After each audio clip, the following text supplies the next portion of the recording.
everyone, Ryan Young, Kama Jiu-Jitsu, and I hope you're all doing well. It is Friday.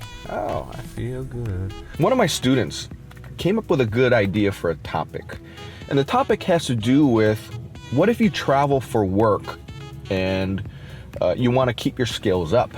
Now, I've got a number of students that actually travel a lot. That can be a problem. What I would suggest is one of two things. Either you just come back and train whenever you're in town and just make the best of it, or go and train at other schools wherever you travel. However, here's how you do it. There's actually a way to do it. I wouldn't suggest you just going in and dropping in at another school. Or you can, if you're gonna drop in, don't drop in with the expectation that you're gonna train that day. What I would suggest is this. You just all of a sudden have some time and you want to train and you brought a gi. And you don't have enough time to call ahead of time. You happen to drive by a strip mall and see a jiu-jitsu school there and you just go and drop in. Here's what you do. Leave your gi in the car. Walk in, have a seat, somebody greets you, that's great, and just say, yeah, I'm just visiting. I live and train in another city and I'm here for business and I just saw you, drove by, just decided to come in and just kind of check you guys out, say hi, and leave it at that. Now, wait for them to invite you to come and train. So the conversation could go, well, if you train, you want to just try a class here? I know you're from out of town. I don't expect you'll join, but if you want to, you're welcome to come and train here. Oh, really? Oh, yeah, sure.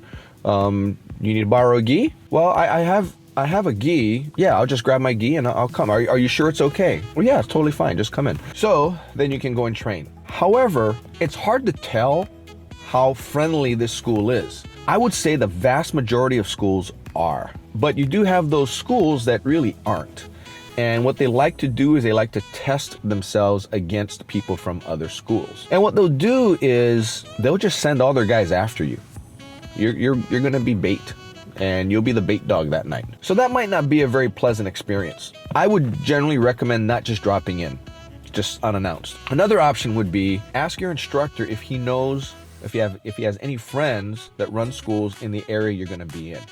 If he does have friends, have him call in and get permission for you to go in and train. That's the best way to do it. And the reason why is because if you drop in at a school that's owned and operated by a friend of your professor, then you're almost assured of getting good treatment and having a great experience training there. That's the preferable way I would do it. If your professor doesn't know anybody in that area, look for a school on the web, kind of search around, look through their instructor bio, look through their programs, and find one that you think might sound good. Then have your professor email or call them, on your behalf to see if you're welcome to come in and train, and then find out. And always, here's the thing too. Whenever you go in, always ask what the drop-in fee is and expect to pay it. Don't go in expecting to pay nothing, even if you're a black belt. Some schools will offer that black belts from other schools can come in and train for free.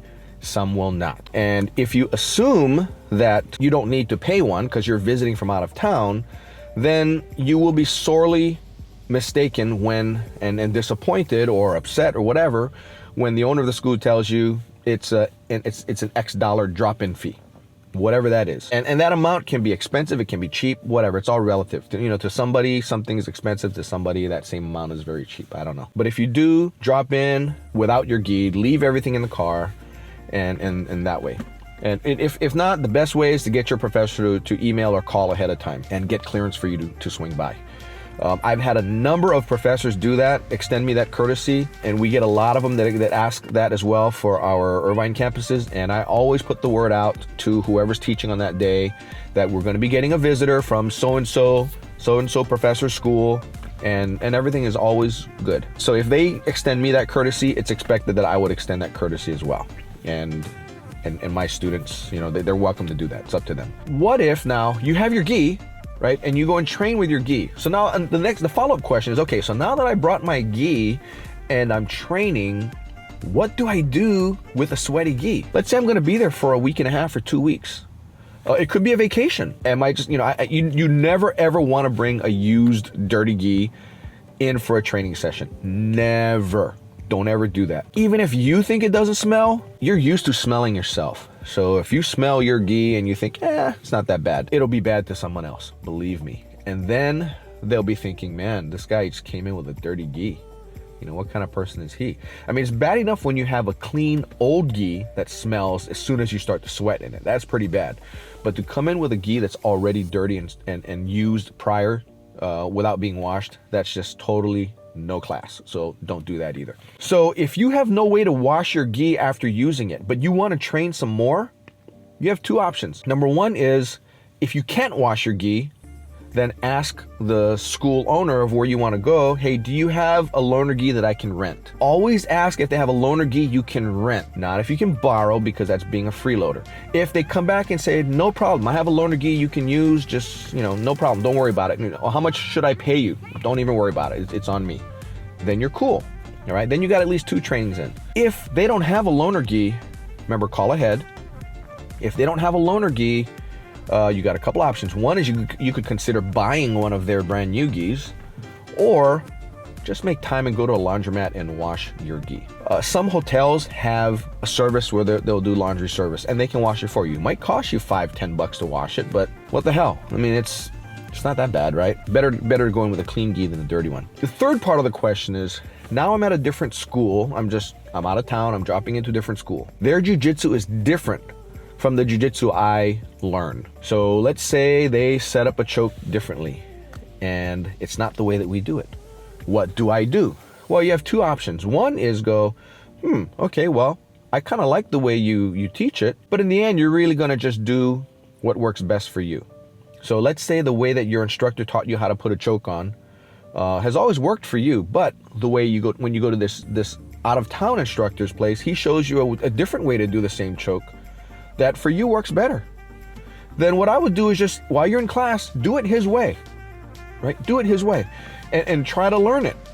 And then what you do is, when you go back to your old school, your hometown school, just go, I went and trained over here, and take a look at this for me, please. They showed me the choke that we do. They showed it this way. Is this a good way? I mean, would this work better? Then your professor will either go, actually, that's a really good way to do it. Or he'll go, no, it's not the way I want you to do it, because, and he should have a good reason for why he doesn't want you doing it that way. You'll probably end up just doing it back the way your professor does, but maybe you were missing something, which is why you weren't quite as effective with it. That's option one. Option one is just go along with it and try to learn it. Be a student in that other student school. Ask yourself, am I there to learn something, or am I there just to roll? So if you're there to learn something, learn something. If you're there just to roll, you still need to go through the exercise of the class. Try it in earnest, but in your mind, think to yourself, okay, that's not quite the way we do it. I'm not going to internalize it. Go through the motions, right? That's the courteous thing to do. Go through the motions, learn what they're teaching. And then when the time comes to spar, then you can have fun and just do whatever you're gonna do. Do not, I repeat, do not excuse yourself from the class and go, well, yeah, we don't do it that way. So since you're kind of teaching a way that I don't want you to teach, that I don't want to learn from, I'm just going to bail. And I'll come back when we can spar. It's not really, it's kind of rude, right? So you don't want to do that, because you never know. You may pick up something really good. Nobody really has a monopoly on the best way to do things. You may find that the way you do things actually does work well for you, but it always is helpful to see how somebody else does things, especially if you're a lower belt. But like I said, take it back to your instructor and say, hey, look, this is what I learned. Is this okay, or is this not okay to do? But really, that's a good way to approach it. So I would like to train when I'm out of town. In fact, when I do go out of town, I always bring a gi. In fact, I bring a bag big enough so I can bring 2 gis. Make sure you bring your belt too as well. So pack your belt, pack 1-2 gis if you can. Rash guard, always pack rash guards or t-shirts to wear under your gi. Never assume it's okay to go shirtless at an academy. Some schools have pretty strict policies about going shirtless in a gi. If you do forget to bring a t-shirt or forget to bring your rash guard, offer to buy one at the studio. And by buying a t-shirt, t-shirts don't cost that much, $25, maybe $30. And what it does is it also helps to spread a little goodwill as well. And what'll happen is when you travel there again, you'll be able to call that professor directly and go, hey, this is Ryan. I don't know if you remember me, but I came into your studio about 3 months ago when I was in town working, and I trained over at your place. Would it be okay if I come in and drop by again? And chances are he'll say, come on over, and you'll get to train. He may waive the drop-in, he may not, I don't know. But at least you know you have a place that you can train. You're beginning to develop that relationship where you can go and train over there. You can never have enough friends in jiu-jitsu. And as you travel, you will end up having a lot of good friends.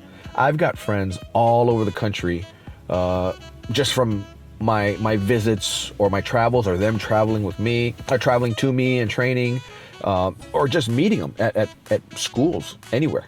This jiu-jitsu lifestyle is awesome, and take advantage of it. You know, there are great people that train. I would say 99% of people that you'll ever come across in jiu-jitsu are great people. Not only great to train with, they're great people. And that's what keeps me so interested in jiu-jitsu. Anyway, that's all I got for you in this one. Take care, be healthy, be well, and happy training. Bye-bye now.